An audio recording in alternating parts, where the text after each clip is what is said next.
Hypertensive, urgency, emergency, এগুলা কিছু patient তোমরা পাবা, ওগুলা তোমাদের ম্যানেজ করতে হবে। এছাড়া তোমাদের পার্সোনাল লাইফে বা তোমাদের প্রফেশনাল লাইফে এরকম অনেক কেস পাবা, তোমাদের বাসায় দেখবা বা তোমাদের রিলেটিভের মধ্যে অনেক পেশেন্ট তোমাদের এরকম ম্যানেজ করা লাগতেছে। তো যে বাসায় আছো দেখবা রাত 3টার সময় প্রতিবেশী বাসায় নক করে বলতেছেন যে একটু এই সমস্যা আমার, প্রেশার এই অবস্থা, আমরা কি করব? হ্যাঁ, এগুলা তোমাকে ম্যানেজ করতে হবে, হ্যাঁ, উইথ কনফিডেন্টলি। তো এই ব্যাপারে আজকে আমি তোমাকে বলছেন যেহেতু হঠাৎ করে মুকুল বলছে, আমি আজকে মনে করলাম ঠিক আছে এই শর্ট সময়ের মধ্যে hyper tension, acute severe hyper tension ব্যাপারটা একটু তোমাদের পড়ায় দেই। হ্যাঁ, আচ্ছা এখানে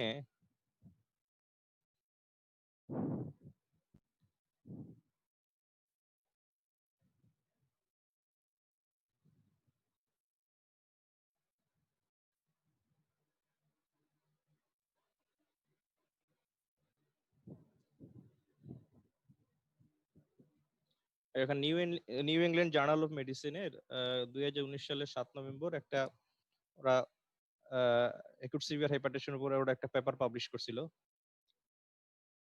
এখানে বেশ ভালো আহ, আহ, ওরা একটা জিনিস গাইডলাইনটা খুব সুন্দর দিছে। আচ্ছা, what is acute severe hypertension?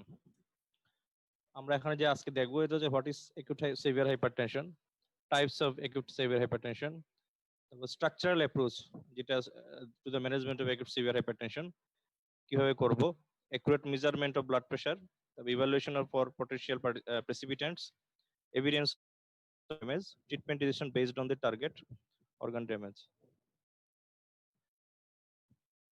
আমরা জানি অ্যাবভ 180/110 বা 120 মিলিমিটার অফ মার্কারির উপরে যেটাই যায় না কেন সেখানে হচ্ছে টার্গেট অর্গান ড্যামেজ করে, যেমন ব্রেইন, হার্ট, মাইক্রোভাস্কুলেচার, এগুলো হচ্ছে ড্যামেজ করে। আচ্ছা, if acute hypertension mediated target organ damage is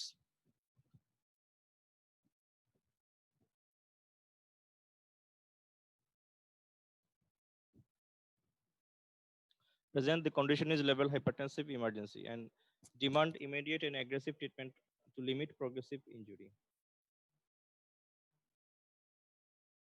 What is emergency? What is urgency? Elevated blood pressure এবং 180/110 এর উপরে যদি থাকে এবং সাথে যদি টার্গেট অর্গান ড্যামেজ থাকে, টার্গেট অর্গান ড্যামেজ কি, যেমন ব্রেইন, হার্ট, লাংস, হ্যাঁ, তারপর ব্রেইন, হার্ট, তারপর হচ্ছে তোমার রেনাল, কিডনি, কিডনি এবং হচ্ছে মাইক্রোভাস্কুলেচার, এগুলো হচ্ছে target organ damage. Target organ যদি ড্যামেজ থাকে সেটা হচ্ছে হাইপারটেনসিভ ইমার্জেন্সি, আর যদি টার্গেট অর্গান ড্যামেজ না থাকে সেটা হবে hypertensive urgency. The risk of acute hypertension mediated target organ damage depends on both absolute blood pressure level and the pace of rise. Many patients with chronic hypertension have severe blood pressure elevation for months or years without apparent effects, whereas sudden increase that are more modest to a level of 160/100 millimeters of mercury in a previously normotensive patient can cause severe injury, particularly to the cerebral vasculature. আমাদের strategy কি থাকবে? The, the key elements to the management of acute severe hypertension includes accurate measurement of blood pressure levels, careful evaluation for potential precipitants, symptoms, and evidence of target organ damage, and treatment decision based on the presence of symptoms or acute target organ damage. The blood pressure measurement, blood pressure measurement must be measured in both arms and the thigh using appropriate techniques and validated devices. Most hospitals use automated devices that rely on oscillometric measurements. Oscillometric measurements, তোমরা কি বলতে পারবা what is oscillometric measurements?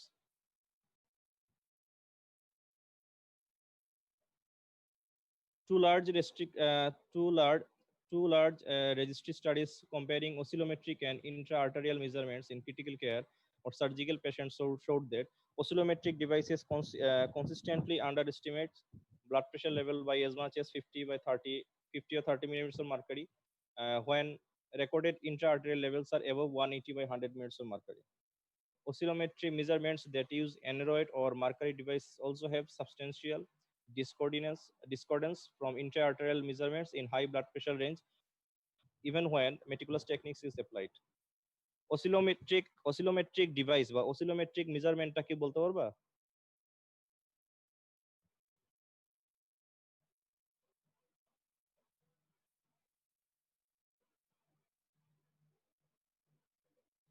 Adnan? আসসালামু আলাইকুম sir. হ্যাঁ, অসিলোমেট্রিক ডিভাইসটা কি? জানান নাই। আমরা হচ্ছে দেখি না যে আমরা ডিজিটাল বিপি মেশিন আছে না, জি স্যার। ডিজিটাল বিপি মেশিনটাই ওই যে অসিলোমেট্রিক ডিভাইস। হ্যাঁ, তো ওইটা এবং আমরা অনেক সময় যে ম্যানুয়াল যেটা দিয়ে মাপি, যেটা স্পিগমোম্যানোমিটার অথবা যেটা আমি মার্কারি ডিভাইস এটা ইউজ করি, এটার সাথে দেখা যায় অ্যাকচুয়ালি ইন্ট্রা আর্টেরিয়াল লাইন যদি আমরা দেই, আর্টারিতে যদি একটা লাইন নিয়ে যে প্রোব দিয়ে ওইটা যদি আমরা আর্টেরিয়াল বিপি যে আমরা আলাদা একটা ইনস্ট্রুমেন্ট আছে ওইটা যদি অ্যাড করি, দেখা যাবে এরকম ইন্ট্রা আর্টেরিয়াল বিপির সাথে 50 বা 30 মিলিমিটার মার্কারি একটু ফ্লাকচুয়েট করে, ভেরি করে। আচ্ছা, because of the potential under estimation of the severity of hypertension, the use of oscillometric and osculatory devices should be discouraged when evidence of target organ damage is present and intravenous agents are required.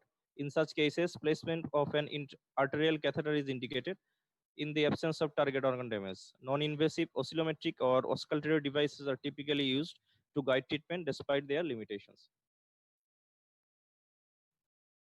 আচ্ছা, most এখানে বলা হয়েছে determination প্রেসিপিটেটিং factors, মানে কি কারণে যে তার blood প্রেশারটা হঠাৎ করে বেড়ে যেতে পারে। মেইনলি বলা হচ্ছে যে একটা পেশেন্ট অন অ্যান্টিহাইপারটেনসিভ মেডিকেশনে আছে, যে সে যদি হঠাৎ করে অ্যান্টিহাইপারটেনসিভ মেডিকেশন যে সে যদি ছেড়ে দেয় বা মিস করে, সেই সব ক্ষেত্রে দেখা যায় এরকম এক কিছু ইনসিডেন্ট ঘটতে পারে। আচ্ছা, আদার কমনের কিছু কজের মধ্যে হচ্ছে dietary sodium indiscretion, use of prescribed over the counter or illicit drugs, যেগুলো ওই যে cocaine, amphetamine, sympathomimetic drugs, NSAID, ওই যে অনেকে ইয়াবা টিয়াবা অনেকে খায় এগুলা, ইভেন হাই ডোজ গ্লুকোকর্টিকয়েডসও, anxiety, panic, acute stroke, heart failure. Stroke, heart failure এটা হচ্ছে cause of acute severe hypertension, এবং একই সাথে acute severe hypertension can cause acute stroke or heart failure. আচ্ছা, পেশেন্টস উইথ আর কিছু আছে যে এজিএন, প্রিএক্লামশিয়া, ফ্রিকোমোসাইটোমা, স্ক্লিওডার্মা, এগুলোতে আমার বিপিটা ফ্লাকচুয়েট করতে পারে। আর হসপিটালে যেসব পেশেন্ট গুলো আছে, তুমি তাকে হঠাৎ করে ধরো তুমি নর্মাল স্যালাইন তাকে দিলা বা হার্টসোল তাকে দিলা, বা তাকে সে একটি অ্যান্টিহাইপারটেনসিভ পাচ্ছিল, সেগুলো তুমি অ্যাড করলা না, সে পেলো না, এইসব কিছু কারণে দেখা যায় বিপিটা তার হঠাৎ করে বেড়ে যেতে পারে। এই যে তোমাকে একটু আগে বলছিলাম এক টার্গেট অর্গান ড্যামেজটা কি, এই যে injury to brain, heart, large vessels, aorta in particular, kidneys and the microvasculature including the retina. Microvasculature বলতে কোথায় কোথায় আছে? রেটিনাতেও আছে, ইভেন কোথায় কোথায় আছে মাইক্রোভাস্কুলেচার?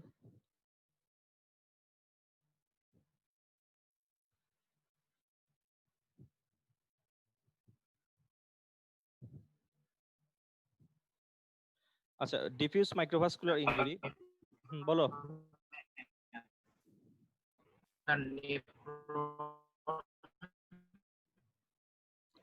কথা শোনা যাচ্ছে না।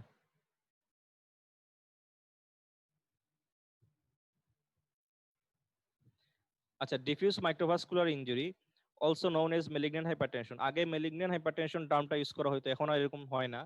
এটা ডিফিউজ মাইক্রোভাস্কুলার ইনজুরি বলা হয়, যে high grade retinopathy, acute kidney injury, microangiopathic haemolytic anaemia, thrombocytopenia, এগুলো হচ্ছে ফিচার। ডিফিউজ মাইক্রোভাস্কুলার ইনজুরিতে তুমি এগুলো পাইতে পারো। This features may occur together or in isolation. আচ্ছা, in the absence of symptoms to guide the evaluation, it is common to practice obtain a basic metabolic panel to assess. আমরা কিছু হাইপারটেনশনে তুমি ডেভিডসনে দেখবা, আমার কোনো পেশেন্ট যদি নিউলি ডায়াগনোজ হয় hypertension, তখন কিছু রুটিন কিছু ইনভেস্টিগেশন করা লাগে। হ্যাঁ, ওই রুটিন ইনভেস্টিগেশন একটা বক্স আছে, ওইটা তোমরা সব সময় মুখস্থ করবে, তোমার রিটেনও আসবে, তোমাদের ভাইবাতেও জিজ্ঞেস করবে। আচ্ছা, renal function, electrolyte level, a complete blood count to screen for micro angiopathy, urinal analysis to identify proteinuria or hematuria, electrocardiogram and troponin levels to rule out asymptomatic myocardial injury. এই পরীক্ষাগুলো হচ্ছে অ্যাকিউট সিভিয়ার হাইপারটেনশনে। কিন্তু routine যেগুলো আমরা হয় হাইপারটেনশনের, যেগুলো secondary cause আমরা evaluation করার জন্য, সেটা হচ্ছে ওই যে ডেভিডসনের চার্টটা। আচ্ছা, patients without target organ damage are usually asymptomatic. Symptoms when present may include headache, atypical chest pain, dyspnea, dizziness, lightheadedness, and epistaxis. Auto regulation of cerebral blood flow, এইটা একটু মনে রাখো। সেরিব্রাল অটোরেগুলেশন এই কথাটা আমরা প্রায় বলি যে বিশেষ করে স্ট্রোকের ক্ষেত্রে যে autoregulation of organ blood flow refers to physiological adaptation that allow organ perfusion to remain relatively constant across a wide blood pressure range. In the context of acute severe hypertension, flow autoregulation is most important. This autoregulation is best studied in the brain, although the same principles are applicable to most end organs. In chronic severe hypertension, cerebral blood flow is maintained at similar levels as in normal persons, but its autoregulatory curve is shifted to the right. কার্ভটা তোমাকে দেখাচ্ছি একটু পরে। This shift allows patients to tolerate higher BP levels without cerebral edema, but confers a predisposition to cerebral hypoperfusion at substantively higher BP levels than in normotensive persons. Although these curves are neither consistent nor predictable at the individual level. Treatment of severe hypertension for several months may improve autoregulation to a modest extent, whereas patients with mild to moderate hypertension, that is less than 180 by 110 millimeter mercury, recover autoregulatory response within weeks after the initiation of effective therapy. এই যে এটা হচ্ছে সেই কার্ভটা, এখানে দেখো এটা নর্মোটেনসিভ পারসনে এই যে ভার্টিক্যাল যে ওয়াই এক্সিস এখানে দেখা যাচ্ছে সেরিব্রাল ব্লাড ফ্লো 0 to 150, হ্যাঁ, আর এখানে হচ্ছে দেখাচ্ছে তোমার ভার্টিক্যাল যে এক্স এক্সিস সেখানে দেখা যাচ্ছে মিন আর্টেরিয়াল প্রেসার। মিন আর্টেরিয়াল প্রেসার মিন্স, মিন আর্টেরিয়াল প্রেসার মানে কি বলতো?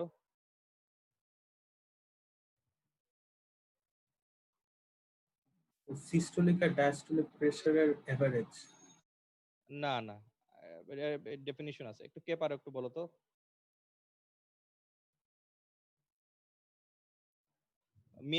মিন আর্টেরিয়াল প্রেসার একটু বলো তো। মিন প্রেসার, Sir, মিন এটা হলো প্রেসারটা কি? average pressure in a patient during one cardiac cycle. না রে বাবা, মিন প্রেসারটা, মিন আর্টেরিয়াল প্রেসার কিভাবে আমরা ইয়ে করি? Sir Diastolic pressure plus 1/3 of the pulse pressure. Good good, হ্যাঁ কি হচ্ছে বলো।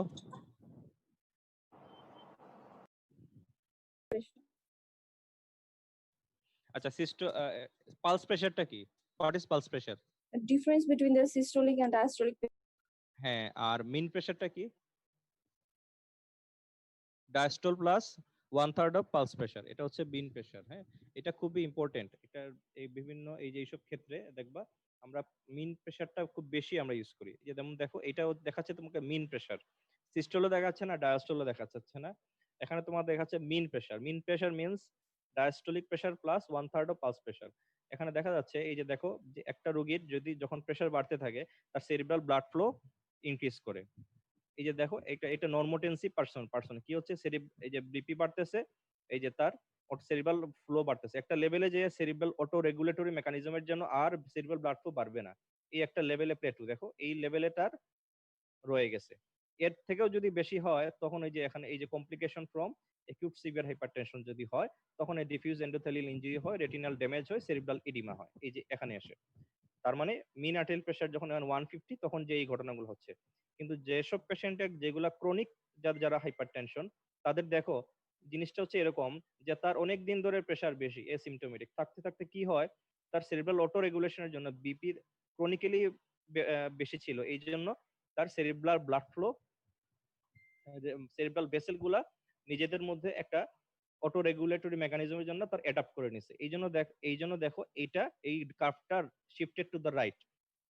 এই জন্য বিপি যতই বাড়ুক না কেন এই যে দেখেন একটা লেভেলে কনস্ট্যান্ট রয়েছে, তারা একটা লেভেলে কনস্ট্যান্ট তারা রয়েছে। এর জন্য এই যে লেভেলে তার কমপ্লিকেশন হয়েছে 150 তে না, দেখা যাচ্ছে যে দেখো প্রায় 180 এর মধ্যে যে তার তখন সেই কমপ্লিকেশনটা ডেভেলপ করছে। কিন্তু এখানে একটা জিনিস খেয়াল করার আছে, বিপি তার এই লেভেলে যে রিস্ক অফ ইনজুরি হাইপোটেনশনের জন্য যে ইনজুরিটা হয় নরমোটেনসিভ পেশেন্টে দেখো তার এখানে হচ্ছে 40 তে গেলে, মিন আর্টেরিয়াল পেশেন্ট যদি 40 তে যায় তার এখানে। আচ্ছা, একিউট সিভিয়ার হাইপারটেনশন আমাদের চয়েস অফ ড্রাগস কি? আমাদের চয়েস অফ ড্রাগস হচ্ছে লোকে যেহেতু এন্ড অর্গান ড্যামেজ থাকে আমাদের টার্গেটটা হচ্ছে কন্ট্রোল ওয়েতে বিপিটা কমায় নিয়ে আসা। এমন না যে ধুম করে আমি বিপি কমায় দিব, সেক্ষেত্রে আমরা কিছু ড্রাগস আমরা ইউজ করি যেগুলো হচ্ছে লেভিটলল, নাইট্রোগ্লিসারিন, নিকারডিপিন, হাইড্রালাজিন, নাইট্রোপোসাইড। আমাদের দেশে অ্যাভেলেবল হচ্ছে লেভিটলল আর নাইট্রোগ্লিসারিন। সবার ক্যামেরাটা অন করো তো। আচ্ছা, এখন হাইড্রোলজি নিয়ে তো কথা বলার দরকার নাই, যেহেতু এটা আমাদের দেশে খুব একটা পাওয়া যায় না। লেভিটল, নিকার্ডিবিন নিয়েও কথা বলার দরকার নাই। তো আমাদের এখানে যে গাইডলাইনে যেটা বলছে, তোমরা এই সবার ক্যামেরা কোথায়? এই সবার ক্যামেরা অন করো।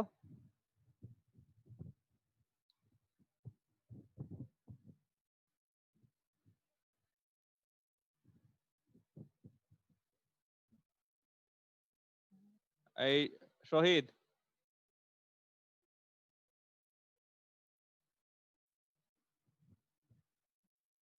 শাখাওয়াত, জি এই তো স্যার। তোমাদের ক্যামেরা কোথায়? তোমাদের ক্যামেরা কোথায়?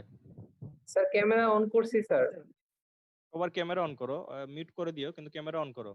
দেখা যায় অনেকে ওই যে ক্লাসের নামে ঘুমায় যায়, অন করে আবার বিভিন্ন কাজে চলে যায়। স্যার বলছেন সবার ক্যামেরা অন করার জন্য আর কি, এখন ফোন দিলেন স্যার।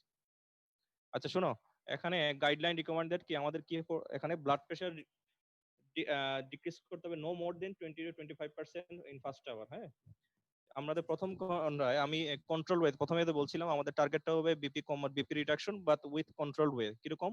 20 to 25% ফার্স্ট আওয়ার আমরা কমাবো, তারপর দেন 160/100 বা 110 করে নিব during the ensuring 2 to 6 hours. পরবর্তী 2 থেকে 6 ঘন্টার মধ্যে আমরা ধীরে ধীরে 160/100 আমরা নিয়ে আসবো। আমাদের ইনিশিয়াল বিপি কত ছিল? 180/110 এর উপরে যখন বিপি ছিল, এবং সাথে যদি টার্গেট অর্গান ড্যামেজ থাকে সেটাকে বলি আমরা হাইপারটেনসিভ ইমার্জেন্সি, আর যদি টার্গেট অর্গান ড্যামেজ সাথে না থাকে আমরা সেটাকে বলি হাইপারটেনসিভ আর্জেন্সি। সেই অবস্থায় আমরা যখন হাইপারটেনসিভ যদি ইমার্জেন্সি হয় সেই ক্ষেত্রে আমরা বিপিটা কমাইতে হবে। কিভাবে কমাইতে হবে? প্রথম ঘন্টায় আমরা 20 to 25% কমাবো, এর পরবর্তী 2 থেকে 6 ঘন্টায় আমরা 160/110 এ নিয়ে আসবো। কিন্তু ঘটনা আছে, পরবর্তীতে এখন দেখা যাচ্ছে বিপি যদি আমি বিলো 100 বা 120 তে নিয়ে আসি, সেখানে আমাদের সেক্ষেত্রে মর্টালিটি বেড়ে যায়, রিস্ক অফ ডেথ। হ্যাঁ, এক্সেসিভ বিপি কমানো যাবে না। যদি কমে যায় সেক্ষেত্রে আমরা ভেসোপ্রেসর আর ইন্টারভেনাস ফ্লুইড দিতে হবে, দিয়ে বিপিটা আমাদের টার্গেট লেভেলে আনতে হবে। আচ্ছা, একই সাথে আমাদের যখন আমি বিপিটা কমাবো, resumption of initiation of long acting antihypertensive drugs should take place alongside intravenous therapy to provide. এখানে যে আমরা ইন্ট্রাভেনাস থেরাপি দিচ্ছি আমরা অ্যান্টিহাইপারটেনসিভ, এগুলোর একটা ব্যাপার হচ্ছে এগুলো বিপি কমাবে, খুব র্যাপিডলি কমাবে, কিন্তু আমরা লং অ্যাক্টিং একটা সাথে আমরা ওরাল একটা মেডিকেশন দিয়ে দিতে হবে, কারণ আমরা বিপিটা সাস্টেইনড আমার কম রাখতে হয়। এই জন্য বিপি কমার আমার যখন 6 ঘন্টা হয়ে যাবে, 6 ঘন্টার পর একটা একই সাথে ইন্টারভেনাসও চলছে, একই সাথে আমরা সাথে একটা লং অ্যাক্টিং একটা অ্যান্টি হাইপারটেনসিভ অ্যাড করে দিই, যেমন এমলোডিপিন, কেপটোপ্রিল, এগুলো আমরা একটু অ্যাড করে দিই। আচ্ছা, এই যে এখানে বলছে যেটা বললাম, 6 ঘন্টা পর আমরা ইন্টারভেনাস থেরাপির 6 ঘন্টা পর আমরা অ্যাড করব। After initial stabilization, experience indicates that most patients can tolerate normalization blood pressure within 48 to 72 hours এর মধ্যে আমরা ব্লাড প্রেশারটা নরমালে নিয়ে আসতে পারবো। এর আগে খুব র্যাপিডলি আমাদের কমানোর দরকার নাই। কিছু কিছু ক্ষেত্রে আমাদের র্যাপিডলি কমাতে হবে, যেমন aortic dissection, eclampsia, phaeochromocytoma, intracerebral haemorrhage, এইসব ক্ষেত্রে এগ্রেসিভ অ্যাপ্রোচ আমাদের নেওয়া লাগবে। আর কিছু কিছু ক্ষেত্রে আমাদের কনজারভেটিভ, আরো মোর কনজারভেটিভ ওয়েতে নিতে হবে, আরো ধীরে ধীরে বিপি কমাবো। সেগুলো হচ্ছে পেরি ইনফাকশন, হাইপোপারফিউশন বা ওয়ার্ড, এগুলাতে ওয়ার্ড স্ট্রোক আউটকাম হয়। এই যে এখানে আমাদের হচ্ছে এই যে টার্গেট অর্গান ড্যামেজ, আমাদের টার্গেটটা কি থাকবে, যেমন ডিফিউজ মাইক্রোভাস্কুলার ইনজুরিতে কি হবে, টাইমিংটা কি হবে, একুট বিপি রিডাকশনে ওই যে বলছিলাম 20 to 25% আমরা কমাবো during first hour, then 160/100 millimetres of mercury পরবর্তী 2 থেকে 6 ঘন্টার মধ্যে। একইভাবে হাইপারটেনসিভ এনকেফালোপ্যাথিতে একইভাবে কমাবো।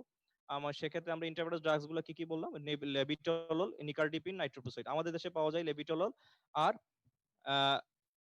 নাইট্রোগ্লিসারিন পাওয়া যায়। আচ্ছা, এখানে অ্যাকিউট ইন্ট্রাসেরেব্রাল হেমোরেজ, যদি ওই যে বলছিলাম কিছু হেমোরেজিক স্ট্রোক ক্ষেত্রে, সেক্ষেত্রে আমাদের একটু অ্যাগ্রেসিভলি একটু বিপি কমাইতে হয়। কি হবে, যেমন if systolic BP is 150 to 220 millimeters of mercury, decrease systolic BP to 140 to 150 millimeters of mercury within 1 hour, particularly in patients without known hypertension and those with underlying vascular abnormalities such as aneurysm or arteriovenous malformation. In patient with large hematoma volume and device and evidence of increased intracranial pressure, BP management should be more liberal। যেগুলো সেক্ষেত্রে আমার BP কমাইতে হবে কি, less than systolic BP less দেন 180 এর নিচে আমাকে লাগতে হবে। এবং অ্যাকুট ইসকেমিক স্ট্রোকে আমরা একটু বিপিটা একটু আমরা একটু আরো একটু ধীরে ধীরে কমাবো, যেমন থ্রম্বোলাইটিক থেরাপি যদি না লাগে সেক্ষেত্রে আমরা বিপি লেস দেন 185 বা 110 এ নিয়ে আসতে হবে বিফোর গিভিং থ্রম্বোলাইটিং এজেন্ট, আর মেইনটেইন বিপি করতে হবে লেস দেন 180 105 এর নিচে আমাকে রাখতে হবে 24 ঘন্টা। আর যদি থ্রম্বোলাইটিক থেরাপি যদি ইন্ডিকেটেড না হয় এবং সাথে যদি টার্গেট অর্গান ড্যামেজ থাকে, যদি এইগুলো যদি না থাকে সেক্ষেত্রে BP less than 220 by 120 millimetre mercury, that is 220 by 120 millimetre না হলে আমরা এত তাড়াহুড়া করে কমাবো না, যেমন ধীরে ধীরে আমরা কমাবো, যেমন 48 থেকে 72 ঘন্টায় ধীরে ধীরে কমাবো। আর যদি বিপি 220 বাই 120 উপরে থাকে সেক্ষেত্রে আমাদের বিপিটা একটু কমাতে হবে, সেক্ষেত্রে অ্যান্টিহাইপারটেনসিভ আইভি আমরা সেক্ষেত্রে ইউজ করতে পারি।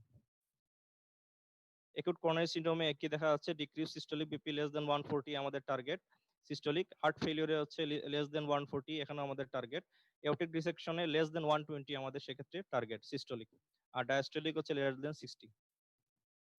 লেবিটোলল এখানে একটা ডোজ দেয়া আছে, এগুলা তোমাদের ওয়ার্ড সেটিং এ লাগবে, এগুলা খুব একটি তোমাদের বলছি না, শুধু বলছি 10 to 20 milligram IV bolus followed by drip, may repeat at same dose or double dose after 10 minutes before starting drip, 0.5 to 10 milligram per minute IV drip, adjust drip every 15 minutes for intermittent boluses, 10 to 80 milligram IV every 10 minutes, maximum cumulative dose হচ্ছে 300।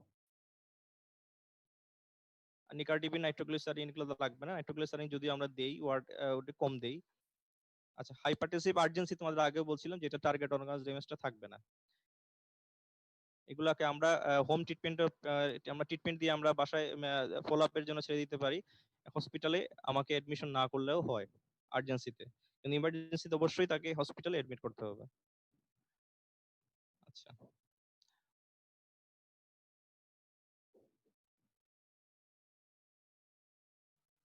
এখানে order এজেন্টের মধ্যে কিছু বলছে, যেমন clonidine, লেবিটোলল, কেপট্রোপিল, প্রেজোসিন, nitroglycerine, এগুলো hypertensive urgency orally এগুলো আমরা ইউজ করতে পারি। নিফিডিপিন আমরা দেখবে গাইনিতে আগে অনেক ইউজ করতো, নিফিডিপিন নিফিক্যাপ জেল দিত যখন পেশেন্টের একলামশিয়া বা প্রিএক্লামশিয়া এইসব ক্ষেত্রে দিল, এগুলো এখন সবগুলো এগুলো রিকমেন্ডেড না, এগুলো এখন দেয়া হয় না, তোমরা এগুলো প্র্যাকটিস করবা না এগুলা, কারণ এগুলো আনপ্রেডিক্টেবল ব্লাড প্রেশার রিডাকশন করার জন্য হঠাৎ করে বিপি ধুম করে কমায় দিবে, এই জন্য এগুলো এখন আর ইউজ করা হয় না। আচ্ছা,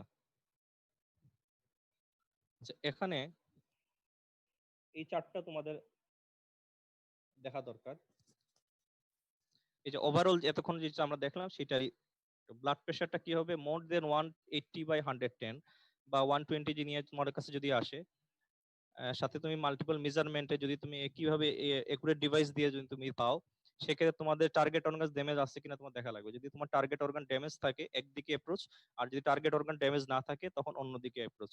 টার্গেট অর্গান ড্যামেজ গুলো কি কি, যেমন brain, retina, heart, large vessel, kidney, microvasculature, এগুলাতে যদি কোনো ইনজুরি হয় সেক্ষেত্রে যদি থাকে সেক্ষেত্রে ইমার্জেন্সি, সেক্ষেত্রে করে অ্যাডমিট করতে হবে, আইভি ট্রিটমেন্ট শুরু করতে হবে। কি কি ট্রিটমেন্ট দিবা তুমি, আইভি লেবিটোলল আছে, নাইট্রোগ্লিসারিন আছে, আর যদি এগুলো না থাকে কনফার্ম যদি থাকে তাহলে হাইপারটেনসিভ আর্জেন্সি, সেক্ষেত্রে কি করে পেশেন্টকে তুমি কোয়াইট প্লেসে একটু তুমি রেস্টে দিবা, রেস্টে দেওয়ার পরেও যদি তুমি দেখো না বিপি কমতেছে না, সেক্ষেত্রে তোমার আর্জেন্সি তুমি তাকে ওরাল মেডিকেশন অ্যাড করবা, করে তুমি ইনিশিয়ালি তুমি দেখবা কিছুক্ষণ, তারপর তাকে বাসায় দিতে পারো, তবে ফলো আপে, সেই জন্য তোমার লং অ্যাক্টিং মেডিকেশন তুমি ড্রাগ অফ ডিউটিতে আছো, তোমার কাছে না একজন পেশেন্ট আসলে আনকনসিয়াস অবস্থায় এবং তার পেশেন্টের হিস্ট্রি দিচ্ছে, সে ইনিশিয়ালি পেশেন্ট ভালো ছিল, গত কয়েক ঘন্টা আগে তার অ্যাটেন্ডেন্টের ভাষ্য মতে পেশেন্ট হঠাৎ করে আনকনসিয়াস, এবং তুমি দেখতেছো যে তার ফেসিয়াল ডেভিয়েশন আছে, তুমি এক্সামিনেশন করলা তার ঠিক আছে, তার ফোকাল নিউরোলজিক্যাল লেশন তার আছে, তার প্লান্টার তুমি দেখলা বাইলেটারাল তার এক্সটেনসর, বিপি তুমি পাইছো তার 200 বাই 120, তোমার নেক্সট অ্যাপ্রোচটা কি?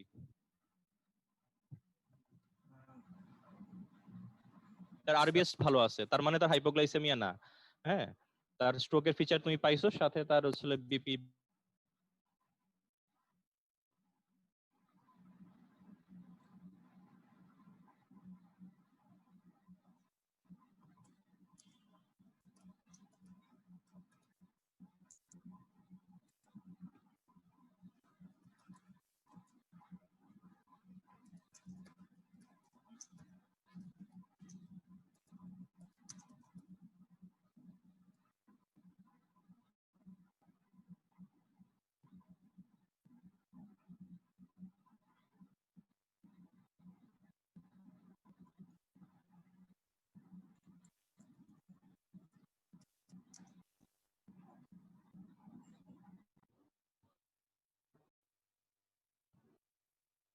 আদনান আবার দেখো, এই আবার নেট চলে গেছিল। আচ্ছা আদনান, জি স্যার। বলো তো, আনসারটা দাও তো আমাকে। স্যার প্লান্টার কি পাইছিলাম একটু আরেকবার বলবেন স্যার? প্লান্টার বাইলেটারালি এক্সটেন্সর তার, হ্যাঁ, তার ফেসিয়াল ডেভিয়েশন আছে, পেশেন্ট আনকনশিয়াস। হ্যাঁ, তো পেশেন্ট তুমি দেখলা, তুমি আরবিএস চেক করলে আরবিএস তার ভালো আছে, তার হাইপোগ্লাইসেমিয়া এরকম কিছু না, তার ইনসিডেন্টটা সাডেন, হ্যাঁ, সাডেনলি সে পড়ে গেছে হঠাৎ করে, পড়ে যাওয়ার পরে আনকনশিয়াস।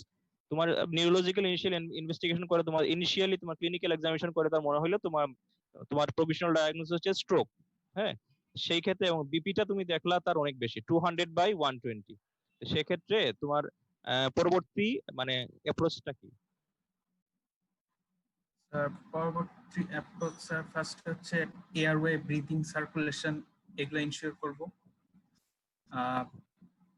এরপরে স্যার হচ্ছে যেহেতু বিপি বেশি আছে, এটা হচ্ছে ফার্স্ট আওয়ারে 20 to 25% কমাইতে হবে। আর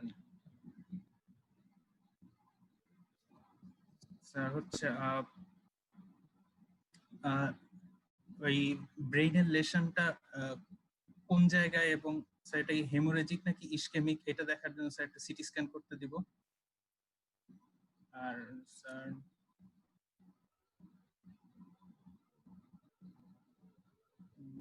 তাহলে তোমার প্রথমে তুমি সিটি স্ক্যানটা করবা, তুমি আগে এনশিওর হওয়ার জন্য এটা ব্রেইন হেমোরেজ কিনা, হেমাটোমা কিনা। হ্যাঁ, যদি হেমাটোমা হয়, তোমার হচ্ছে তোমার টার্গেটটা আরো আরো কমে আসবে, তোমার টার্গেটটা তোমার হচ্ছে 180 নিচে। হ্যাঁ, এবং তোমার কিভাবে কমাইতে হবে, যেহেতু এটা হচ্ছে হাইপারটেনসিভ আর্জেন্সি না ইমার্জেন্সি? এটা ইমার্জেন্সি হাইপারটেনসিভ, হাইপারটেনসিভ ইমার্জেন্সি। সেই ক্ষেত্রে তোমার ওই যে রুলস 20 to 25% 1 ঘন্টায় কমাবা, পরবর্তী 2 to 6 আওয়ার্সে তুমি 160/100 এ নিয়ে আসবে, এবং ওই 160/100 পরবর্তী 24 ঘন্টা, পরবর্তী 48 ঘন্টা পর্যন্ত এরকমই থাকবে, আর কমানোর কোনো দরকার নাই। তারপরে ধীরে ধীরে তোমার কমাতে হবে। আর তুমি তো দেখো এটা নিয়ে ইসকেমিক স্ট্রোক, সেক্ষেত্রে তোমাকে বিপিটা কত বলছেন, 200/120, তাই না? বিপিটা ইসকেমিক স্ট্রোকের ক্ষেত্রে আমাদের বলা হচ্ছে টার্গেট হচ্ছে 220/120, এর উপরে যদি যায় তখন আমরা বিপি রিডাকশন করব। এছাড়া আমরা বিপি রিডাকশন করব না, কারণ দেখা যাচ্ছে ইসকেমিক স্ট্রোকে তা ওই যে সেরিব্রাল অটো রেগুলেশনের বলে একটা কথা ছিল না তোমাকে, ওই যে তখন ওই যে চার্ট একটা দেখাইলাম, যে ওই সেরিব্রাল অটো রেগুলেশন মেনটেন করার জন্য ওই ইসকেমিক স্ট্রোকে বিপিটা প্রথমে আমরা ওই রকম 220/120 উপর যদি না যায়, আমরা বিপি কমাই না, ইনিশিয়ালি আমরা বিপি কমাই না। তবে যদি পেশেন্ট আগে থেকে কোনো প্রেশার ওষুধ খেয়ে থাকে, যেটা খাচ্ছিল ওইটা আমরা কন্টিনিউ করি। মেইন কথাটা হচ্ছে এইটাই, তোমরা যখন এগুলা ওয়ার্ডে ইনভেরিয়েবল তোমরা পাবা বা তোমাদের এক্সামিনার যদি মনে করে স্ট্রোকের সাথে হাইপারটেনশন তুমি যদি বলো, তখন তোমাকে এগুলো জিজ্ঞেস করতে পারে, what is hypertensive urgency, what is hypertensive emergency. তোমার অ্যাপ্রোচটা তোমাদের ম্যানেজমেন্টের অ্যাপ্রোচটা কি? তোমার ম্যানেজমেন্টের অ্যাপ্রোচটা হচ্ছে এইটাই, যেহেতু হাইপারটেনসিভ যদি ইমার্জেন্সি হয়, সেক্ষেত্রে যে তোমাকে বললাম ওই যে রুল অফ থাম, যে তোমার প্রথমে বললাম যে প্রথমে 20-25% 1 ঘন্টায়, পরবর্তীতে 2 থেকে 6 ঘন্টায় তোমরা কমায় আনবা, এটা 160/100 এ নিয়ে আসবে, এর পরবর্তী 48 ঘন্টা থাকবে। এবং হাইপারটেনসিভ যদি ইমার্জেন্সি না হয়, আর্জেন্সি হয়, সেক্ষেত্রে আমরা আমরা আইভি ড্রাগে আমরা যাব না, আমরা ইনিশিয়ালি আমরা একটা স্ট্রং একটা লং অ্যাক্টিং অ্যান্টিহাইপারটেনসিভ আমরা ইনিশিয়ালি আমরা স্ট্রং একটা অ্যান্টিহাইপারটেনসিভ অ্যাড করব, পরে ইনিশিয়ালি একটু বিপি কমলে তারপর বাসায় আমরা দিব, তাকে ফলো আপে রাখবো, সপ্তাহখানেক তাকে ফলো আপে রাখবো। এর মধ্যে যদি পেশেন্টের মনে করো যদি সাথে যদি হেমাটোমা যদি ইনক্রিজ করতে থাকে, যদি তার দেখা যায় যে এওরটিক ডিসেকশন আছে, সেই সব ক্ষেত্রে আমরা আমরা বিপিটা আরো একটু অ্যাগ্রেসিভলি কমায় নিয়ে আসবো। সেক্ষেত্রে আমাদের অ্যাগ্রেসিভ আমাদের টার্গেটটা কি হচ্ছে, এওরটিক ডিসেকশনের ক্ষেত্রে লেস দেন 120/60, আর অন্যান্য ক্ষেত্রে লেস দেন 140/60। সেই ক্ষেত্রে আমরা এইভাবে আমরা ম্যানেজমেন্ট করব। এবং আমাদের হাতের কাছে কি কি ড্রাগ আছে, আমরা নাইট্রোগ্লিসারিনটা আমরা সিসিতে ইউজ করি, কিন্তু আইভি নাইট্রোগ্লিসারিন কিন্তু আমরা ওয়ার্ডে আমরা ইউজ করি আইভি লেবিটলল। লেবিটলল কি ধরনের ড্রাগ, একটু বলতে পারবা কি ধরনের ড্রাগ লেবিটলল? Sir, both কোথায় কাজ alpha করে? and beta blocker. Good, both alpha and beta blocker. So এটা অ্যান্টিহাইপারটেনসিভ ইফেক্টটা হচ্ছে খুব শক্তিশালী। তাহলে আলফা বিটা ব্লকার থাকলে এটা কোথায় কোথায় কাজ করতেছে? ব্লাড ভেসেলস আর হার্টের মধ্যে স্যার, দুই হার্টের জায়গা দিয়ে আমার কাজ ফোর্স করছে। অফ হ্যাঁ, contraction. Good, force of contraction more ionotropic chronotropic effect দুটোই কমাচ্ছে এবং একই সাথে তোমার ভেসো ডাইলেটেশনও করতেছে, peripheral vasodilatation, sympatholytic activity সেগুলো তোমাকে হচ্ছে, এই জন্য তার বিপি রিডাকশনটা ভালো। আমরা আইভি লেবিটোরাল আমরা ওয়ার্ডে কিরকম ইউজ করি, ওই যে বলছিলাম তোমাকে 10 to 20 মিলিগ্রাম আমরা আইভি বলাস দেই, পরবর্তীতে আমরা দেখে দেখে আমরা ইন্টারমিডিয়েটলি বলাস দিতে পারি অথবা আমরা আইভি ড্রিপে দিতে পারি। হ্যাঁ, এগুলা তোমরা যখন ইন্টার্নি হবা তোমরা এগুলা জানবা কিভাবে ডোজ অ্যাডজাস্টমেন্ট করতে হবে, শুধু তোমরা মনে রাখবা কি ড্রাগটা এখন তোমাদের জন্য, কি ড্রাগ তোমরা ইউজ করতে পারো সেটা। আর হাইপারটেনশন নরমাল যেগুলো পেশেন্ট আমরা পাই ইনিশিয়ালি, যে নিউলি ডায়াগনোস হাইপারটেনশনের ক্ষেত্রে আমাদের অ্যাপ্রোচ যেটা এটা আলাদা। ধরো তুমি একটা পেশেন্ট তুমি চেম্বার করতেছো বা তুমি বহির্বিভাগে রোগী দেখতেছো, তোমার কাছে একজন রোগী আসছে, সে জানতো না যে তার হাইপার প্রেশার আছে কিনা, তুমি তাকে বিপিটা পাইছো 160/100 পাইছো, তখন তুমি তাকে তোমার অ্যাপ্রোচটা কি, নিউলি ডায়াগনোস হাইপারটেনশনের অ্যাপ্রোচটা কি, তাকে তুমি কি ইনভেস্টিগেশন করবা, কি তাকে ইভালুয়েশন করবা যে তার আর সেকেন্ডারি কজ না এটা হচ্ছে এসেনশিয়াল, এটা এসেনশিয়াল হাইপারটেনশন না সেকেন্ডারি হাইপারটেনশন, সেকেন্ডারি হাইপারটেনশনের কজ গুলা কি আছে। সেকেন্ডারি হাইপারটেনশনের কজ গুলা সব সময় পরীক্ষার হলে ধরে। সেকেন্ডারি হাইপারটেনশনের একটা চার্ট আছে, তুমি দেখবা বক্স আছে একটা, ডেভিডসন এটা পড়বা। হাইপারটেনশনের ক্ষেত্রে আমরা কিছু রুটিন ইনভেস্টিগেশন দেই, এই রুটিন ইনভেস্টিগেশন গুলা কি, এর মধ্যে দেখিও থাইরয়েড আছে কিনা, ফাংশন গুলো আছে কিনা, বা আদার কোনো এই যে এই পরীক্ষাগুলো আমরা কি কি দেই, এগুলো একটু তোমরা সবসময় মনে রাখবা, এগুলো পরীক্ষার প্রশ্ন।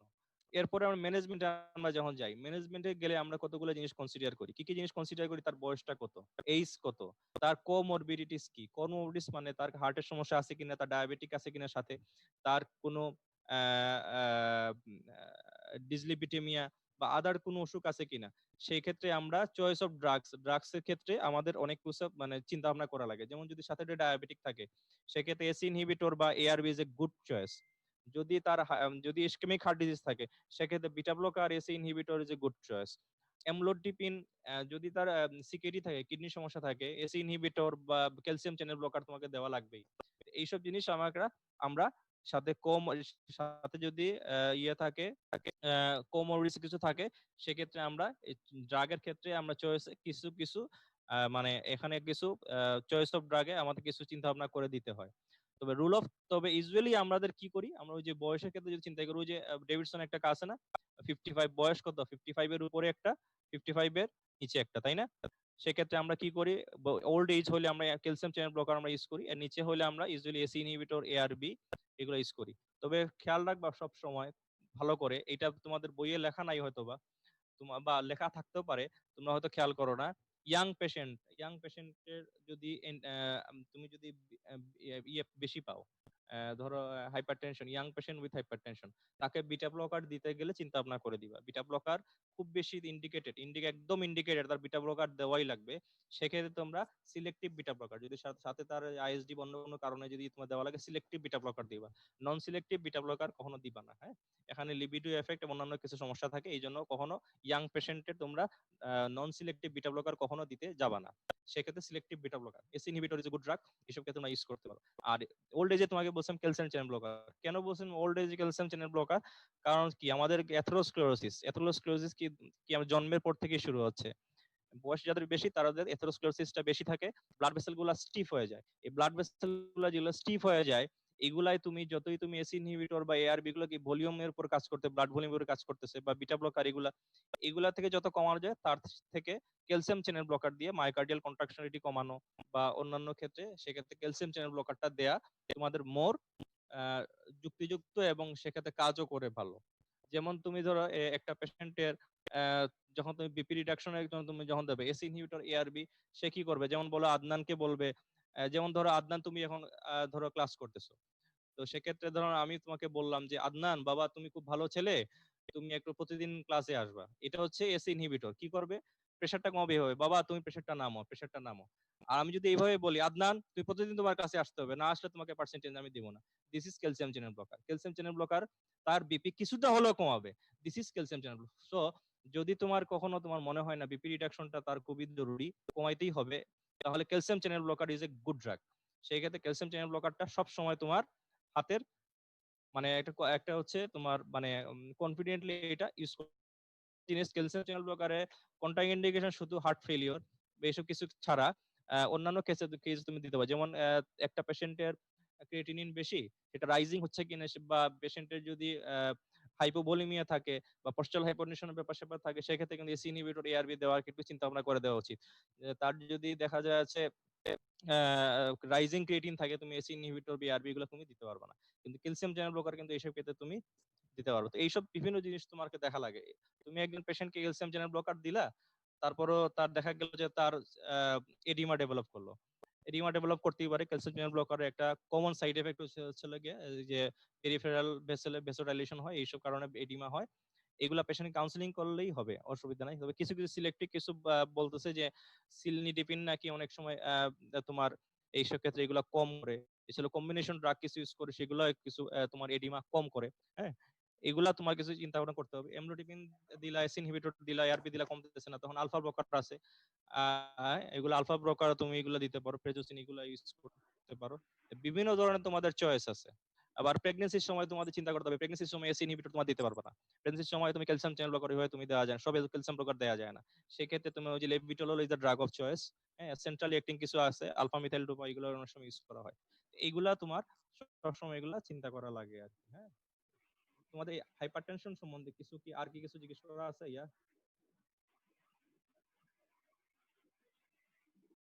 স্যার রেজিস্ট্যান্ট হাইপারটেনশনটা কি স্যার?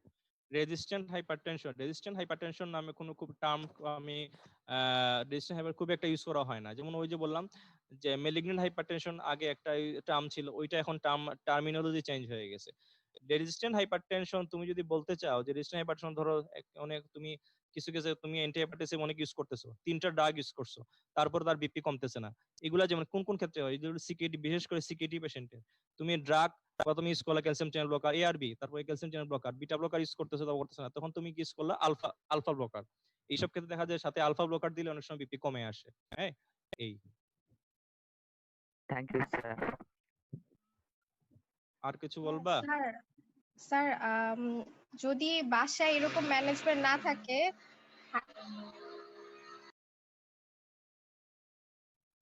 কথা শোনা যাচ্ছে না।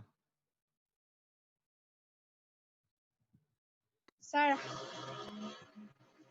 স্যার হাইপারটেনসিভ ইমার্জেন্সির ক্ষেত্রে বাসায় তো আইভি অনেক সময় দেওয়া সম্ভব হয় না, যেমন হসপিটালাইজেশন করতে যদি লেট হয়ে যায়, তখন বাসায় ওই কন্ডিশনে আসলে কি করা যায়? ওই মানে যে বাবা তোমাকে মার বললাম, ক্ষেত্রে। ওই যে বললাম তোমাকে যে তোমাকে আগে চিন্তা করতে হবে এটা কি আমার জাস্ট, ওই যে বললাম এটা হাইপারটেনসিভ আর্জেন্সি না ইমার্জেন্সি। তোমাকে আগে প্রথমে এটাকে চিন্তা করতে হবে যে যদি দেখা যায় না এটা হাইপারটেনসিভ ইমার্জেন্সি না, দ্যাট মিন্স সাথে কোনো স্ট্রোক নাই, হার্ট ফেলিওর নাই, তার কিডনির সমস্যা নাই, হাইপারটেনসিভ রেনাল ড্যামেজ, এগুলো হাইপারটেনসিভ কিডনি ইনজুরি হয় নাই, তার কোনো এন্ড রেটিনাল ভেসেল কোনো হয় নাই, সেক্ষেত্রে তুমি হাইপারটেনসিভ আর্জেন্সি যদি হয়ে থাকে, ওই যে বিপিটা কিভাবে কমাবা? ওই যে বললাম তোমাদের হাতের মধ্যে যদি কোনটা ইন্ডিকেশন না থাকে তুমি অ্যামলোটিপিন ইউজ করতে পারো। ওই যে তোমাদের বললাম না, অ্যামলোটিপিন হলে কি করবে? ওই যে তোমার কি বলে, তোমার নাম কি জানো? স্যার রুবাইয়া। রুবাইয়া। যেমন বলে রুবাইয়া, ওই যে বলছিলাম না একটু আগে আদনানকে, আদনান বাবা তুমি প্রতিদিন ক্লাসে আসো। আর এরপরেও কি বললাম, আদনান তোমাকে প্রতিদিন ক্লাসে আসতেই হবে। রুবাইয়াকে কি বলতে হয়? রুবাইয়া তোমাকে প্রতিদিন ক্লাসে আসতেই হবে, বা বা প্রেশার আমার কিছুটা হলেই কমাইতে হবে। তখন আমরা কি করবো? চয়েস অফ ড্রাগ এমলোডিপিন বা ক্যালসিয়াম চ্যানেল ব্লকার যেগুলো আছে এগুলো আমি ইউজ করতে পারি। Amlodipine is a good good drug. এটা হচ্ছে কোন রেট লিমিটিং না, এটা হচ্ছে ভালো কাজ করবে অ্যামলোডিপিন। কিন্তু ঘটনা আছে, তুমি দেখবা সাথে তার হার্ট ফেলিওর সাথে আছে কিনা। যদি হার্ট ফেলিওর হয় তাহলে কিন্তু তুমি অ্যামলোডিপিন ইউজ করতে পারবা না। কেন? কারণ এটা কি, এটা ক্যালসিয়াম চ্যানেল ব্লকার। এটা ক্যালসিয়াম চ্যানেল ব্লকার কি করে? মায়োকার্ডিয়াল কন্ট্রাকটিলিটি কমাবে। সেই ক্ষেত্রে কি হবে, যদি তার তো হার্ট ফেলিওর অলরেডি, সে ফেলিওরে আছে, তাকে তুমি অ্যামলোডিপিন দিতে পারবা? পারবা না। এই জন্য পেশেন্ট টু পেশেন্ট ভেরি করবে। তুমি যদি তুমি দেখো এগুলো কিছুই নাই, হাইপারটেনসিভ আর্জেন্সি নট ইমার্জেন্সি, সেক্ষেত্রে তুমি অ্যামলোডিপিন দিতে পারবা। অ্যামলোডিপিন দিলে কোনো সমস্যা নাই। ঠিক আছে? জি স্যার। অ্যামলোডিপিন কি কি স্ট্রেংথে আছে বললো তো? 5 milligram, 10 milligram. Good good. Amlodipine common drug, সবার বাসায় অনেকেই দেখবা খাচ্ছেন, বাবা মা খাচ্ছেন বা আত্মীয় স্বজন খাচ্ছেন, এগুলো খাচ্ছেন। বিভিন্ন ড্রাগের সাথে কম্বিনেশনও আসে, যেমন ওমিসার্টানের সাথে কম্বিনেশন আসে, বা তারপর আগে ভালসার্টানের সাথে কম্বিনেশন পাওয়া যেত। এখন ভালসার্টান যেহেতু বাজার আউট, এরকম খুব একটা পাওয়া যায় না। আবার অ্যামলোডিপিন তো এমনি আসি। এই আচ্ছা, আর কিছু?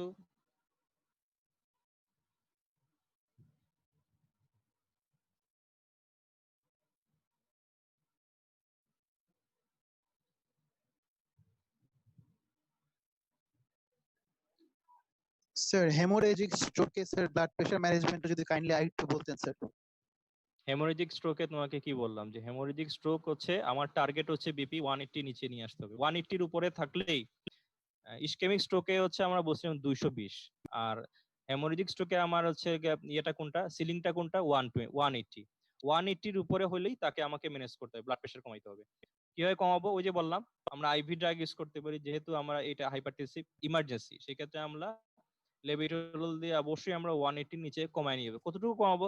ওই যে বলছিলাম যে 20 to 25% 1 ঘন্টায়। পরবর্তী 2 থেকে 6 ঘন্টায় আমরা কমাবো কতটুকু? 160 100 এ নিয়ে আসবো পরবর্তী 6 ঘন্টায় স্লোলি। তারপরে এইভাবে রেখে দিব আমরা পরবর্তী 48 ঘন্টা বা 72 আওয়ার্স আমরা এর বেশি কমাবো না, আমরা এই লেভেলে রাখবো। তারপর ধীরে ধীরে আমরা নিয়ে আসবো। তবে হ্যাঁ, তুমি যদি মনে হয় হেমাটোমা বাড়তেছে বা সাথে আলাদা সমস্যা আছে তার, যেমন এওরটিক ডিসেকশন আছে, সেই ক্ষেত্রে আমরা আরো, আমার টার্গেটটা কি হচ্ছে লেস দেন 120 140 নিচে নিয়ে নিয়ে আসতে হবে। হ্যাঁ, থ্যাংক ইউ স্যার। আর কোনো কিছু? স্যার ইয়াং এজে স্যার সেকেন্ডারি যদি স্যার কারো এসেনশিয়াল হাইপারটেনশন থাকে তাহলে স্যার কোন ড্রাগটা সাজেস্ট করা বেটার হবে? ওই যে বললাম না তোমাদের, সেক্ষেত্রে ওই যে তুমি হচ্ছে সেকেন্ডারি কজ গুলা তোমাকে খুব ভালো করে খুঁজতে হবে। ইয়াং এজে এসেনশিয়াল হাইপারটেনশন হয়, কম হয়, সেক্ষেত্রে তুমি সেকেন্ডারি কজ গুলো কি থাকে? Mainly renal cause. এছাড়া তোমরা কি করে প্রাইমারি হাইপার অ্যালডোস্টেরনিজম এগুলা কজ এগুলো আছে, এগুলো তোমাকে সার্চ করতে হবে, এগুলো তার আছে কিনা। হ্যাঁ, ফিওকোমোসাইটোমা আছে কিনা, এগুলো তোমাকে সার্চ করতে হবে। যদি দেখো এগুলো নাই, সেক্ষেত্রে তুমি যদি মনে করো ডিজিজ এসেনশিয়াল হাইপারটেনশন, তোমার প্রথমে আমরা ওই যে বললাম, প্রথমে আমরা ওই যে হাইপারটেনশন ম্যানেজমেন্ট আমরা কি বলছি, প্রথমে আমরা খুব বেশি বিপি না হলে তাকে এনজিওলাইটিক দিই, আমরা এনজিওলাইটিক দিয়ে আমরা দেখি কয়েকদিন। তারপরে যদি না হয় তখন আমরা ড্রাগ দিই। ড্রাগে কি কি আছে? এসি ইনহিবিটর আছে, এআরবি আছে, ক্যালসিয়াম চ্যানেল ব্লকার আছে, বিটা ব্লকার আছে। তো বিটা ব্লকার আমরা ইয়াং এইজে ফার্স্ট চয়েস না। হ্যাঁ, বিটা ব্লকার ইউজুয়ালি দেই না। ACE inhibitor is a good drug. Then আমি আমাকে যদি বললো আমাকে ইয়ে করতে, then ACE inhibitor, then calcium channel blocker, beta blocker, এগুলো। বিটা ব্লকার কিছু কিছু ক্ষেত্রে দেই, সব কেসে না। যদি তার পেশেন্ট অ্যাংজাইটি খুব বেশি, অ্যাংজাইটি হচ্ছে তার ইয়ের একটা কারণ, তার তার হাই বিপি ফ্লাকচুয়েশন একটা কারণ হচ্ছে তার অ্যাংজাইটি, পালপিটেশন তার, সেক্ষেত্রে আমরা বিটা ব্লকার দিই। তারপরও দিতে হলে আমরা সিলেক্টিভ বিটা ব্লকার দিই, নন সিলেক্টিভ বিটা ব্লকার আমরা দেই না। হ্যাঁ, থ্যাংক ইউ স্যার। আচ্ছা, একটা বলো তো, যে তুমি যে এসি ইনহিবিটর ইয়াং এজে দিবা, যদি তার ইয়ে থাকে রেনাল আর্টারি স্টেনোসিস থাকে, তুমি তো এটা তুমি ইনিশিয়াল ইনভেস্টিগেশন থেকে পারতেছো না, তুমি কিভাবে ডায়াগনোজ করবা যে তার রেনাল আর্টারি স্টেনোসিস আছে? তুমি যখন এসি ইনহিবিটর বা এআরবি দিবা, যদি তার রেনাল আর্টারি স্টেনোসিস হয়ে থাকে, তাহলে দেখবা সাবসিকুয়েন্ট উইকসে তা দেখবা ক্রিয়েটিনিন বাড়তেছে। হ্যাঁ, যেই দেখবা তুমি তার ক্রিয়েটিনিন বাড়তেছে, এই জন্য বললাম যে প্রথমে একটা বেজলাইন করে নেওয়া লাগে। বেজলাইন ক্রিয়েটিনিন থেকে যেই দেখবা যে ক্রিয়েটিনিনটা বাড়তে আরম্ভ করছে, তখনই তুমি স্টপ করে দিবা। করে তার রেনাল আর্টারি স্টেনোসিসের জন্য যদি ইনভেস্টিগেশন লাগেই, সেক্ষেত্রে তুমি করবা। রেনাল আর্টারি স্টেনোসিসের কনফার্ম ইনভেস্টিগেশন কি, কিভাবে কনফার্ম হওয়া যায় যে তার renal artery stenosis? Renal angiogram, তাই না? আছে না? পেরিফেরাল এনজিওগ্রাম করি না আমরা? আর কি করে? রেনাল এনজিওগ্রাম এগুলো করে না? একটা করোনার এনজিওগ্রাম করে, তাই না? তাই না? হ্যাঁ। আচ্ছা, একইভাবে ওই যে ওই ক্যাথেটারটা ওই ওই রেনাল আর্টারির মুখে যে ডাইটা ছেড়ে দেয়, তখন দেখা যায় ইয়েতে ফ্লুরোসেন্ট ইয়েতে দেখা যায় যে তার কোনো স্টেনোসিস আছে কিনা, থাকলে আর দেখা যাবে। আচ্ছা, আর কোনো কিছু?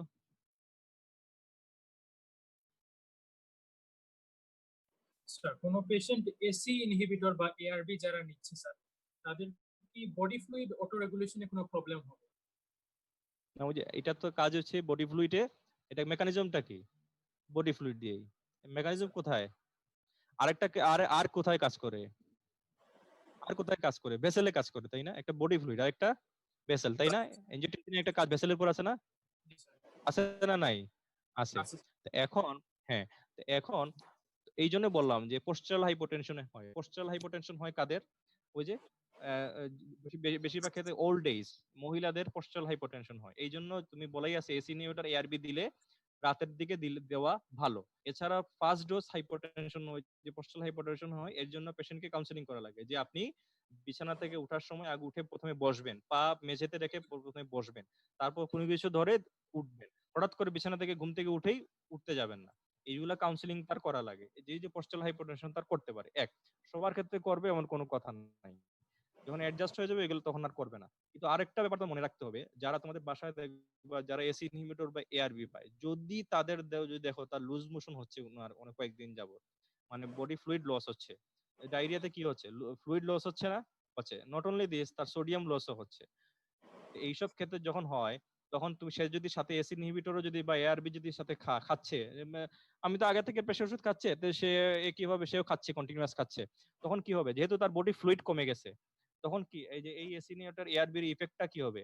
খুব বেশি হবে। এই জন্য হঠাৎ করে তার বিপি ফল করতে পারে, পেশেন্টের রেনাল ইসকেমিয়া হইতে পারে, এসব অনেক কিছু হইতে পারে। এই জন্য যাদের ডায়রিয়া হয় বা বডি ফ্লুইড লস হচ্ছে তাদের ক্ষেত্রে এসি ইনহিবিটর বা এআরবি আমরা হোল্ড রাখতে হয়, অথবা বিপি দেখে দেখে তাদের দেওয়া ভালো।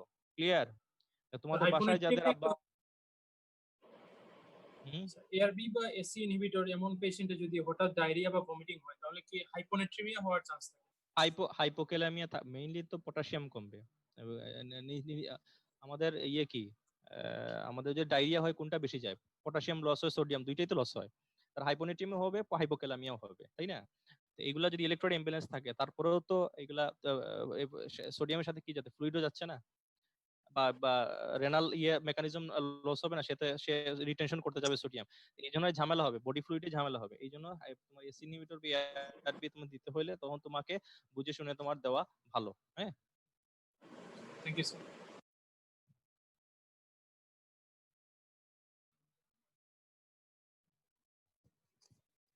আচ্ছা আর কিছু? আচ্ছা, আমাদের ম্যানেজমেন্টে একটা জিনিস বলা হয় না, ডায়াবেটিক্স।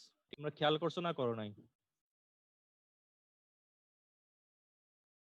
ডায়ালাইসিস তো ডায়ালাইসিস, কিন্তু এখন আমি যে বললাম এর মধ্যে ডায়াবেটিক্স এর কথা আছে না? আছে না নাই? বইতে ম্যানেজমেন্টে ডায়াবেটিক্স আছে না নাই? আছে না নাই? আছে। এবং ডায়াবেটিক্স কম্বিনেশন দেওয়া যায়, আলাদাও দেওয়া যায়। ডায়াবেটিক্স এর ক্ষেত্রে ওই যে বললাম যে ডায়াবেটিক্স ক্ষেত্রে তুমি চিন্তা ভাবনা করে দিবা যে যাদের ডায়াবেটিক আছে তাদের ক্ষেত্রে যে যেহেতু ওই যে হাইড্রোক্লোরোথায়াজাইড এগুলা একটু অ্যাভয়েড করা ভালো। যাদের আইসোলেটেড সিস্টোলিক হাইপারটেনশন, যাদের শুধু সিস্টোলিকটা বেশি থাকে, তাদের ক্ষেত্রে দেখা যাচ্ছে ইনডাপামাইড এগুলা অনেক সময় ভালো কাজ করে। তারপরও যে কোনো পেশেন্টকে তুমি ডায়াবেটিক্স দাও না কেন, সেই ডায়াবেটিস যেটাই তোমরা দেও না কেন, খেয়াল রাখবা পরবর্তীতে আবার ইলেকট্রোলাইট দেখবা যে তার ইলেকট্রোলাইট তার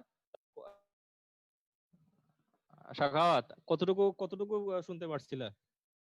স্যার আপনি বলতেছিলেন যে ডায়াবেটিক্স আমরা ইনডাপামাইড ইউজ করতে পারি, এটা বলতেছিলেন, কিন্তু ভালো মতো কিছুই বুঝলেন না। আচ্ছা, এরপরে আছে ওই যে বললাম যদি আইসোলেটেড সিস্টোলিক হাইপারটেনশন থাকে সে আমরা ওই যে বললাম যে সাথে অনেক সময় আমরা ইনডাপামাইড ইউজ করি, যে সিস্টোলিকটা ওইটা অনেক সময় ইনডাপামাইড কমায় নিয়ে আসতে পারে। এছাড়াও যে বললাম হাইড্রোক্লোরোথায়াজাইডের ক্ষেত্রে বললাম যদি ডায়াবেটিক যদি থাকে সেক্ষেত্রে হাইড্রোক্লোরোথায়াজাইড একটু অ্যাভয়েড করা ভালো। এছাড়াও বলা হচ্ছে ওল্ড এজ এবং কিছু কিছু ক্ষেত্রে, কারণ ডায়াবেটিক্স দিলে হয় কি ইলেকট্রোলাইট অ্যাবনর্মালিটি বা ইয়েটা বেশি হয়।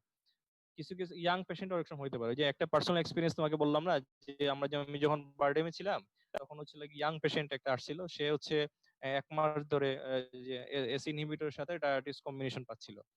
তার সিভিয়ার ইলেকট্রোলাইট হচ্ছে পটাশিয়ামও কম ছিল, কিন্তু সিভিয়ার হাইপোনেট্রিমিয়া ছিল। এই জন্য পেরিফেরিতে এক জায়গায় তাকে সোডিয়াম কারেকশনের জন্য তাকে আইভি 3% সোডিয়াম ক্লোরাইড দেওয়া হয়েছিল। নর্মাল স্যালাইনের কম্পোজিশনটা কি? নর্মাল স্যালাইনের কম্পোজিশন কি? 0.9% সোডিয়াম ক্লোরাইড, তাই না? হ্যাঁ, আর 3%টা কি? 3% সোডিয়াম ক্লোরাইড থাকে। হাইপারটনিক শুধুই না, হাইপারটনিক এবং খুব বিপজ্জনক একটা স্যালাইন। এটা তাকে দেওয়া হয়েছিল, কিন্তু যারা দিছিল তারা হয়তো তারা গাইডলাইন মেনে দেয় নাই, অথবা দেওয়ার সময় কোনো একটা ঝামেলা হয়েছিল, যেই জন্য তার র্যাপিডলি সোডিয়াম কারেকশন হওয়ার জন্য। র্যাপিডলি সোডিয়াম কারেকশন হলে কি হয়?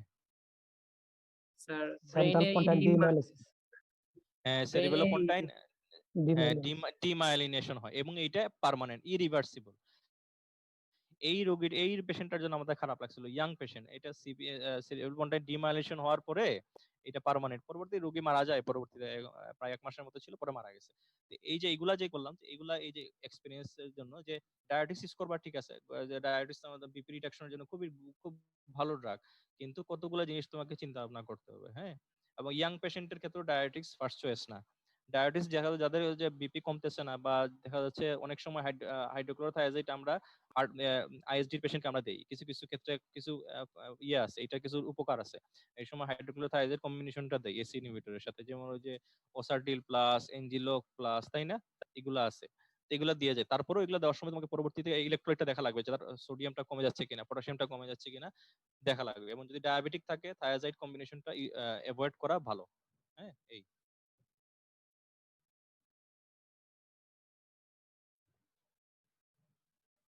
আর আর কোনো কিছু?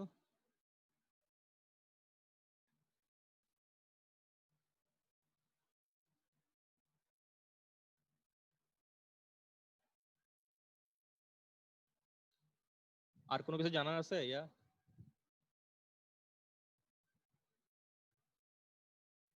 আচ্ছা কারো বোধহয় কাছে জানি। আচ্ছা ঠিক আছে, প্রেসার কিভাবে মাপা বলো তো? স্যার প্রথমে হচ্ছে পেশেন্টকে যে 5 মিনিট রেস্ট, তারপরে sir no smoking, no pressure কিভাবে এক্সারশন। মাপো?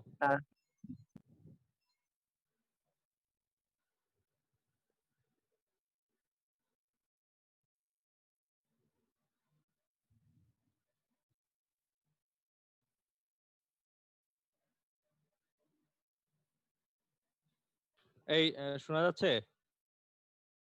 জি স্যার। আচ্ছা, আমার মনে হয় এই আজকে নেটে খুব ঝামেলা করতেছে, তাহলে এখানেই থাক। হ্যাঁ, আচ্ছা ঠিক আছে স্যার। ওকে ওকে, আল্লাহ হাফেজ। আসসালামু আলাইকুম। ওয়া আসসালাম।